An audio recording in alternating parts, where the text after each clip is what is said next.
The truth about democracy in Nauru today since the time of Baron Wanga as president. I got a message telling me that the Minister for Finance and this thug would be waiting for me at the airport when I come to Nauru, and so I don't care. I don't care what they think of me. Any person talking against the government and criticizing their policies is treated as an enemy of the state. This is due to the level of mismanagement and corruption in the government with the misusing of the regional processing center funds. A bad government. People would send me things that they'd found, emails from ministers, documents that showed they were awarding contracts to their friends and families. We had multiple streams of evidence of corruption, bribery. Then President Baron Wangas ordered high-ranking officials in the public service and public sector to terminate anyone who dares to speak against his regime. People would lose jobs. To me, it was a shameful period of Nauru's history. Some people had been arrested, expats working for government are deported, and pensioners cut off from receiving their pensions, and Facebook banned on the island. About it on Facebook and things like that, and it made me very unpopular. And I had a 7-year prison term waiting for me for spreading my political hatred on Facebook. There were also many others who had been threatened with criminal charges and imprisonment on the island, leaving many till this day suffering in silence. The former president, the late Sprent Dabwido, has better explanation of the scandals on the island than any other person can explain in his interview. These crooks, this government, they steal at night, they steal at the daytime, at lunchtime, breakfast. Even worse, one of the former Member of Parliament, Roland Kuhn, was arrested at the airport on his usual day to fly out from the country to visit his family in New Zealand by the Nauru police force without any charges and bail. It's very undemocratic. We totally disagree with it. It's just bizarre. Even by talking to us here now, you could be risking jail of up to 7 years.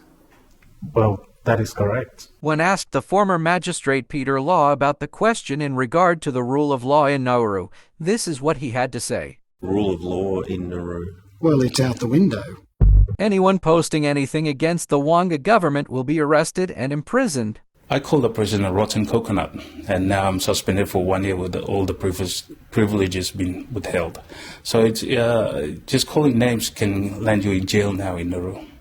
Since then, the practice of forcing fear in the people with knowledge of the scandals happening in the country continues, and further taken to an all-new level during the time Lionel Angamia became president.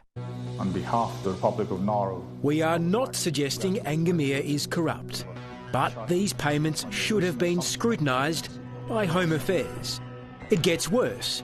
Leaked files show at least 11 other Home Affairs approved subcontracts went to high-ranking Nauruan officials, and some of these involved blatant inflating of prices. A money trail also shows suspected kickbacks funded by Aussie taxpayers to David Adiak, politician already facing serious corruption allegations. They're throwing a lot of money around for the purpose of securing their support in the next election, which is very unfortunate. During the time of Lionel Angamia's presidency, all the employees working for the public service and public sector are made to sign a secrecy contract. The signing of the contract is conducted in the presence of the then acting Chief Secretary Sasi Kumar and the Secretary for Corporate Services Peta Gadabu at the government office. Any employees who decline to sign the contract will be forced to resign by their respective head of departments. And with that policy in place, this is what happened in the country. In Nauru, many powerful officials made a fortune. One of them was Lionel Angamia. He was in charge of offshore processing and later became the country's president. But that didn't stop Home Affairs and its lead contractors from giving him a second job, trucking water. For that deal, his company was paid millions in Aussie taxpayer dollars. Then come along the election of Russ Kuhn as the new president of Nauru. This president is hardly present on the island as he bought a house in Brisbane, Australia, since he got elected as an MP and made it his home, while still representing the people of Eubanite as a Member of Parliament. While he remains in Brisbane, these are the real people carrying out his government duties on the island. The minister assisting the president, Martin Hunt, or the Minister for Climate Change and Infrastructure, Renier Gadabu. Since the Kuhn government came into office, cost of living on the island has jumped by around 28%.